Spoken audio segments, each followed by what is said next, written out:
जिस दिन मेरा बेटा आया स्कूल में इसकी पिटाई हुई, इसने आके मेरे को बताया और एक बार नहीं इसको 2 बार मारा गया। बस ये बताया मैम ने कि शाउटिंग कर रहे थे, फिर सर ने सीधा मारना स्टार्ट कर दिया, ऊपर मारा पर फिर बोला कि जाओ अब नीचे चले जाओ, तो फिर बाल पकड़ के मारा और क्या बोलते गर्दन पे मतलब ऐसे उठा के मारा, थप्पड़ वप्पड़। हम इतना स्ट्रगल कर रहे हैं इसको ठीक करने के लिए और डॉक्टर ने स्पेशली बोल रखा है कि इसको कोई भी मतलब इस बच्चे का स्पेशल थोड़ा ध्यान रखो।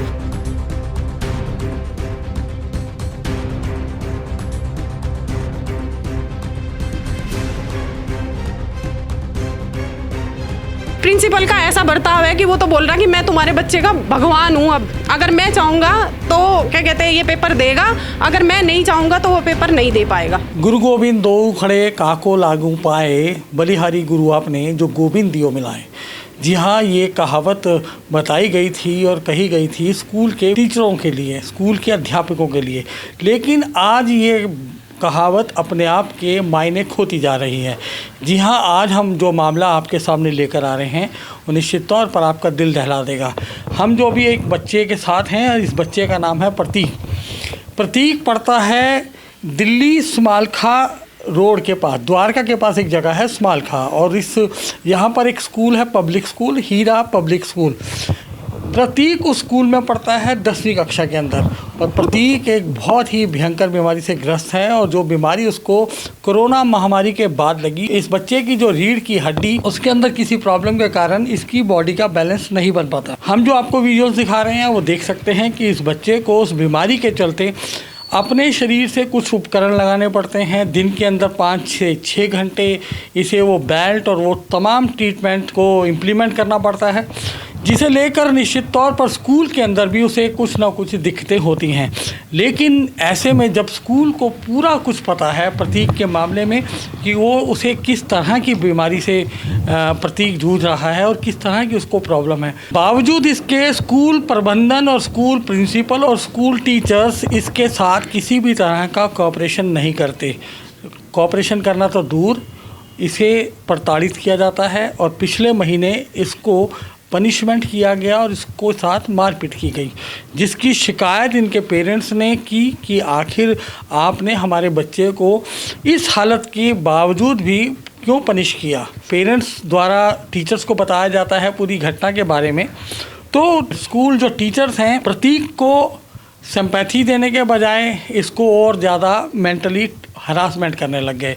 और वो हरासमेंट इस बात का है कि इस बच्चे के 10th के बोर्ड के पेपर हैं, उसे अटेंडेंस शॉर्ट करने और तमाम तरह का हरासमेंट किया जा रहा है। तो चलिए बात करते हैं इन बच्चे के पेरेंट्स से कि आखिर ये पूरा मामला क्या हुआ था और अब वो क्या कहना चाहते हैं। मैडम, आपका नाम? मेरा नाम सविता है। सविता जी, बताएंगे कि क्या पूरा मामला है? सर, जिस दिन क्या कहते हैं, जिस दिन मेरा बेटा आया स्कूल में इसकी पिटाई हुई, इसने आके मेरे को बताया और एक बार नहीं इसको 2 बार मारा गया। फिर उसके बाद में मैंने स्कूल में कांटेक्ट करने की कोशिश करी, पर उस दौरान तो छुट्टी हो चुकी थी। फिर इसको चक्कर आ गए। ये घटना कब की है? ये घटना 26 तारीख की है। 26 दिसंबर की। तो क्या कहते हैं, जैसे ही फिर इसको चक्कर आ गए तो मैंने इसको देखा, तो चक्कर आने के बाद में इसने बोला कि मम्मी आज मेरी स्कूल में पिटाई की, और वो भी प्रिंसिपल सर ने। तो मैंने इससे पूछा कि क्या क्या बात हुई। तो इसने कहा कि ऐसे ऐसे मैं बोलता रहा सर को कि सर मेरी गलती नहीं है, मेरी कोई गलती नहीं थी। इसको टीचर ने आके खुद खड़ा किया था कि बेटे बताओ कि कौन मतलब शोर मचा रहा था।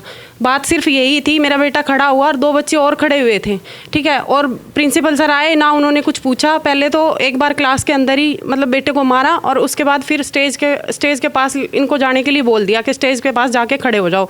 उसके बाद ये स्टेज के पास गए, फिर पूरा लंच हो गया। लंच के बाद में फिर जाने के बाद में फिर इसको बाल पकड़ के और गर्दन घुमा के मारा, ठीक है। अब आप बताओ कि उसमें जब मेरा बेटा चक्कर खा के पड़ेगा तो मैं क्या पुलिस में कहीं तो कुछ करूंगी ना। तो मैंने पुलिस में कॉल करके क्या गलती कर दी कुछ? अगर पुलिस को ये बोलते हैं कि चलो ठीक है सहायता करती है, फिर उसके बाद अगर मैंने पुलिस में कॉल कर दी तो वो प्लस में मेरे को ही बोल रहे कि आप यहाँ आ जाओ, आप यहाँ आ जाओ। मैं अपने बेटे को लेके कैसे जाती, क्योंकि 3 घंटे इसको स्कूल से आने के बाद में हमें ट्रीटमेंट देना पड़ता है।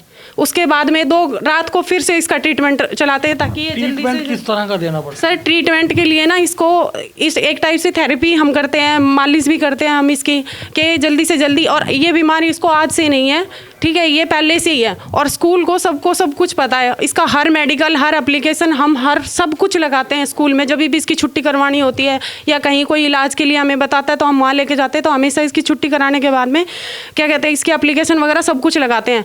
अब जब ये इतनी बात हो गई उसके बाद थाने में हम गए, थाने में फिर से मेरे बेटे को चक्कर आ गए, ठीक है। उसके बाद उन्होंने मतलब वो हमसे कह रहे हैं कि तुम कॉम्प्रोमाइज़ कर लो, मतलब थाने वाले भी ये बोल रहे थे कि कॉम्प्रोमाइज़ कर लो, कॉम्प्रोमाइज़ कर लो। फिर उसके बाद मेरे बेटे को चक्कर आ गए तो उस टाइम ही मैं लेके इंदिरा गांधी हॉस्पिटल में चली गई थी। फिर उसके बाद में हमारे पास फ़ोन आने लगे कि किसी तरीके का कोई वो मत करना, कॉम्प्रोमाइज़ कर लो तुम, ठीक है। मैंने एप्लीकेशन अगले दिन ही मैंने एप्लीकेशन लिख के उनको दे दी पुलिस वालों को, ठीक है। तो फिर उन्होंने SHO ने भी ये बोला कि आपको दिक्कत हो सकती है। तो उसमें मेरे हस्बैंड ने भी पूछा कि हमें क्या दिक्कत होगी ये तो बताओ, ठीक है। उन्होंने कुछ नहीं बताया। और उस टाइम तो जब प्रिंसिपल वगैरह को जिस दिन बुलाया गया था उस दिन तो ये बोल रहे थे कि हम कैमरे की रिकॉर्डिंग दिखा देंगे, ये कर देंगे, वो कर देंगे, ठीक है। उसके बाद से ना तो पुलिस वालों ने अभी तक कोई सुनवाई की है मेरी। पुलिस वालों को तो कोई मतलब ही नहीं है, क्योंकि अगर आज कितनी तारीख हो गई, आज ये लेगो 26 दिसंबर की बात है, तो 26 से लेके अब ये इतना टाइम आ गया, अभी तक पूरा 1 महीना बीत गया, अभी तक कोई कार्रवाई नहीं है कहीं से। फिर आपने इसकी शिकायत को शिक्षा विभाग को या कहीं ऊपर के कार्यालयों में की? तो उसके बाद फिर मैंने DDE जोन में गई। उसके बाद मैंने जैसे ही मतलब उन्होंने पहले मेरे पास ना मैसेज भेजा, मैंने क्योंकि 1 हफ्ते तक मेरे बच्चे की तबीयत ख़राब हो गई थी पीटने के कारण ही, ठीक है। फिर मैंने इसको छुट्टी करा ली। उसके बाद मैंने इसको नहीं भेजा, तो मैंने 2 तारीख को इसको स्कूल भेजा। स्कूल में जैसे ये 2 तारीख को गया, 8 बजे स्कूल चला जाता है ये। स्कूल में जाने के बाद में मेरे पास 9:30 के समथिंग मैसेज आता है कि आपके बच्चे का नाम काट दिया गया है स्कूल से। फिर क्या कहते हैं, फिर हमने मतलब क्या कहते हैं वो स्क्रीनशॉट वगैरह ले लिए उसके। फिर उसके बाद क्या कहते हैं उन्होंने फिर वो डिलीट कर दिया। अब हमें नहीं पता वो किस रीज़न से उन्होंने डिलीट किया। फिर उसके बाद क्या कहते हैं हम फिर क्या कहते हैं एजुकेशन डिपार्टमेंट में गए, तो हमने वहाँ एप्लीकेशन वगैरह दी अपनी। तो उन्होंने क्या किया कि ये मैसेज आपके पास गलती से चला गया था, सिर्फ उनका मतलब ये रिस्पॉन्स आया वहाँ से। फिर उसके बाद हमने छोड़ दिया, मैंने कहा कि चलो कोई बात नहीं, जो हो गया सो हो गया। उसके बाद 15 दिन बाद वो दोबारा हमारे को फिर लेटर भेजते हैं कि कहते हैं कि आपके बच्चे की जो ये छुट्टियाँ ज़्यादा है तो इस वजह से बोर्ड की परीक्षा में नहीं बैठ सकता। हाँ, अटेंडेंस शॉर्ट हो गई तो इस वजह से ये बोर्ड की परीक्षा में नहीं बैठ सकता। तो अब मेरे को कोई ये बताएगा कि जब से मतलब 1 साल से पढ़ रहा है, जब से ये मतलब मैंने पुलिस थाने में कंप्लेंट नहीं की थी, जब तक कोई शॉर्ट नहीं थी मेरे बेटे की, मतलब पिछले 3 साल से ये बीमार है, तो पिछले 3 साल से स्कूल में कोई अटेंडेंस क्या सारी पूरी थी, 8th की पूरी थी, 9th की पूरी थी, जो 10th में इन्होंने ये इशू कर दिया।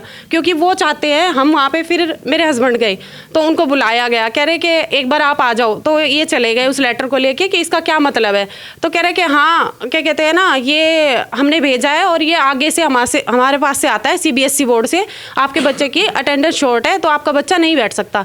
तो फिर उसके बाद में कहने लगा कि मेरे क्या कहते हैं ना, तुम एक बार ना उनको लेके आना, मेरे लिए बोला गया कि उनको लेके आना, और वो क्या कहते हैं ना मतलब मेरे से माफ़ीनामा लिखे, मतलब बच्चा भी मेरा ही पिटा और माफ़ीनामा भी मैं ही लिखूँ स्कूल को कि माफ़ीनामा लिखे। और उसके बाद भी फिर हम शाम के टाइम गए, उसी दिन शाम के टाइम मैं फिर गई हूँ, तो मेरे को फ़ोन करके बोला गया कि आप मेडिकल डॉक्यूमेंट बच्चे के लेके आओ। तो मैंने आज से पिछले 3 साल तक के जो भी डॉक्यूमेंट थे मेरे, सारे डॉक्यूमेंट मैं स्कूल में दे रही हूँ, तो उन्होंने लेने से मना कर दिया। कह रहे किसी MBBS डॉक्टर से मेडिकल बनवा के लेके आओ, और आपके पास सिर्फ 1 घंटे का समय है, 1 से 1.5 घंटे का आपके पास टाइम है। इतने में अगर आप जमा करा सकते हो तो जमा करा दो, नहीं तो अगर मैं रिकमेंडेड कर दूंगा तो पेपर दे देगा। अगर मैं रिकमेंडेड नॉट रिकमेंडेड अगर मैंने कर दिया तो आपका बच्चा पेपर नहीं दे पाएगा।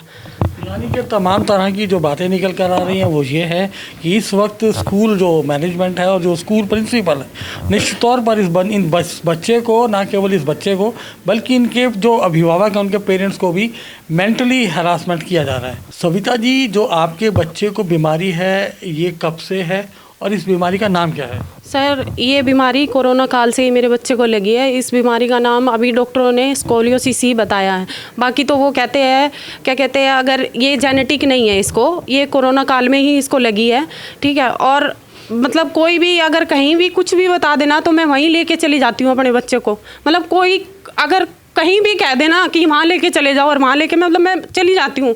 और इस मतलब 3 साल से रेगुलर अगर बच्चे के पीछे अगर माँ को पता है कि कैसे मैनेज किया जाता है सारा सब कुछ, और मतलब उनकी तो सिर्फ 1 सेकंड लगी, अगर मैंने रिपोर्ट कर दी तो मतलब मेरे बच्चे को पेपर नहीं देने देंगे। मैं कैसे अपने मतलब जूझ रही हूँ, मैं कैसे काम करती हूँ, किसी को दिखाते थोड़ी है। सब पेरेंट्स अपने बच्चों के लिए करते हैं, लेकिन बच्चे को मार लेते हैं। मैंने ये नहीं बोला कि बच्चे को मैं भी पीटती हूँ, मैंने भी मार लिया, तो इसका मतलब ये नहीं कि मतलब मेरे बच्चे की देखो तो सही कि वो किस कंडीशन में है।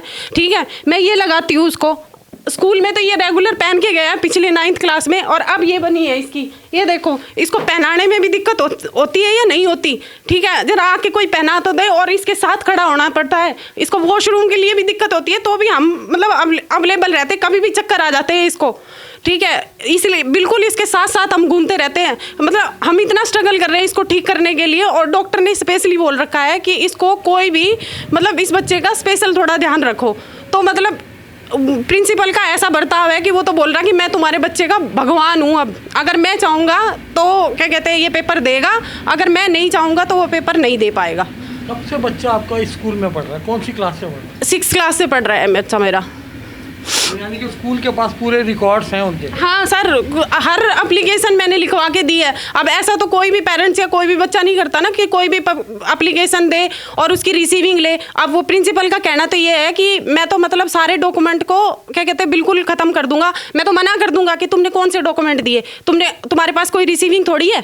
वो तो साफ साफ ये बोल रहा है, क्या कहते हैं, मैं तो मना कर दूंगा, मेरे को कोई मेडिकल डॉक्यूमेंट नहीं दिए गए। प्रतीक, ये आपके साथ जो स्कूल में प्रिंसिपल ने आपको पनिश किया था, जो मारा था, ये कब की घटना है?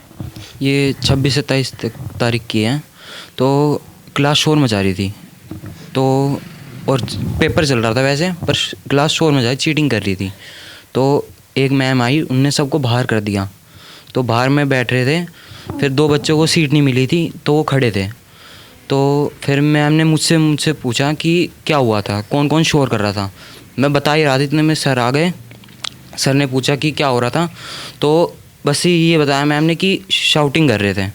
फिर सर ने सीधा मारना स्टार्ट कर दिया, ऊपर मारा, पर फिर बोला कि जाओ अब नीचे चले जाओ। ठीक है, स्टेज के पास जाने के बाद फिर लंच हो गया। लंच के बाद 5th पीरियड का मतलब आधा हो ही गया था 5th पीरियड। तो फिर बाल पकड़ के मारा, और क्या बोलते गर्दन पे मतलब ऐसे उठा के मारा, थप्पड़ वप्पड़ काफ़ी मारा। आपको जो प्रॉब्लम है इसके कारण आपको पढ़ाई में या आपको जैसे इतने सारे इक्विपमेंट लगाने पड़ते हैं, किस किस तरह की प्रॉब्लम्स को फेस करना पड़ता है?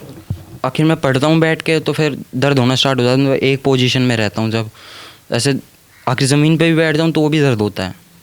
तो ये पूरे इक्विपमेंट्स लगाकर आपको कितनी देर की रोज़ एक्सरसाइज करनी पड़ती है? 4 से 5 घंटे तो आराम से है। तो इसके लिए आपको पढ़ाई में थोड़ी दिक्कत नहीं होती है? होती है। फिर पढ़ने में दिक्कत होती है ना, लिखता हूँ फिर ऐसे लिखा नहीं जाता। और क्या बोलते हैं, मेरे पेरेंट्स जो हैं वो काफ़ी जगह लेके जाते हैं मेरे को, काफ़ी स्टेट्स में गया हूँ मैं। हाँ, इलाज के लिए। तो मतलब काफ़ी 7 दिन के लिए, कहीं 1 महीने के लिए। हरिद्वार में तो मैं कई बार गया हूँ इसी चीज़ के लिए। और क्या बोलते हैं, मम्मी मतलब पापा मेरे को जितना हो सके उतनी जल्दी ठीक करवाना चाहते हैं, तो इसलिए लेके जाते हैं अलग अलग जगह, ताकि जल्दी ठीक हो जाओ। सविता जी, अब आप क्या चाहते हैं? सर, मैं सबसे हाथ जोड़ के यही विनती करती हूँ, क्या कहते हैं ना, मेरे बच्चे की एग्ज़ाम परीक्षा देने के लिए क्या कहते हैं सरकार से भी गुजारिश करती हूँ कि मेरे बेटे की परीक्षा को ना रोका जाए। ठीक है, क्योंकि वो तो मुझे बिल्कुल दस्तकड़ी दे चुका है, मतलब धमकी दे रहा है, कह रहा है कि तू पुलिस में चली गई, तूने क्या कर लिया, कि एजुकेशन डिपार्टमेंट में तुम गए, एजुकेशन डिपार्टमेंट तुमसे तो दूर पड़ता है, यहाँ से दूर पड़ता है, स्कूल पास में पड़ता है, तुम मेरे पास क्यों नहीं आए? और तुम है ना मतलब झूठी वो लिख के दो कि मेरे बेटे ने झूठ बोला था, मतलब क्या कहते हैं तुम माफ़ीनामा लिखो कि मेरे बेटे ने झूठ बोला था। अब मतलब किसी से क्या उम्मीद रखूं? आप मतलब खुद बताओ कि मैं कहाँ जाऊं और किसके पास जाऊं?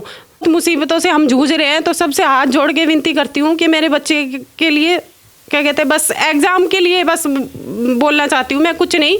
अगर वो चाहता है कि वो अपनी पावर दिखा रहा है, कह रहा है कि मतलब मेरा कुछ नहीं हो सकता, मेरा लड़का जज है, चाहे केस कर सकते हो तो केस कर लो, मेरा कुछ नहीं होगा, सीधे बोल रहा है वो तो ये बात। ये था पूरा मामला जो आपने सुना। हालांकि शिक्षा भी ये कहती है, और जो हमारा एजुकेशन सिस्टम है, जो एजुकेशन पॉलिसी है, उसमें भी सर्व शिक्षा मतलब यानी कि जो राइट टू एजुकेशन है वो हर बच्चे को शिक्षा मिलनी चाहिए। ऐसे के अंदर जब देखते हैं कि एक बच्चा थोड़ा शारीरिक प्रॉब्लम से गुजर रहा है, किसी खास बीमारी से जूझ रहा है, तो उसे स्पेशल अटेंशन स्कूल द्वारा दी जानी चाहिए थी। लेकिन स्कूल है कि वही अपनी गलती ना तो मानता है, ना ही इस बच्चे के साथ ऐसा व्यवहार किया जाता है कि इसे और सुगमता से इसका पढ़ाई हो सके। ये थी तमाम जानकारी जो हम आपको देना चाहते थे। आप क्या समझते हैं इसके बारे में, अपनी राय अवश्य दें। मैं Narendra Dhawan, Delhi up to date के लिए आज के लिए इतना ही। शीघ्र मिलते हैं नए एपिसोड के साथ। जय हिंद, जय भारत।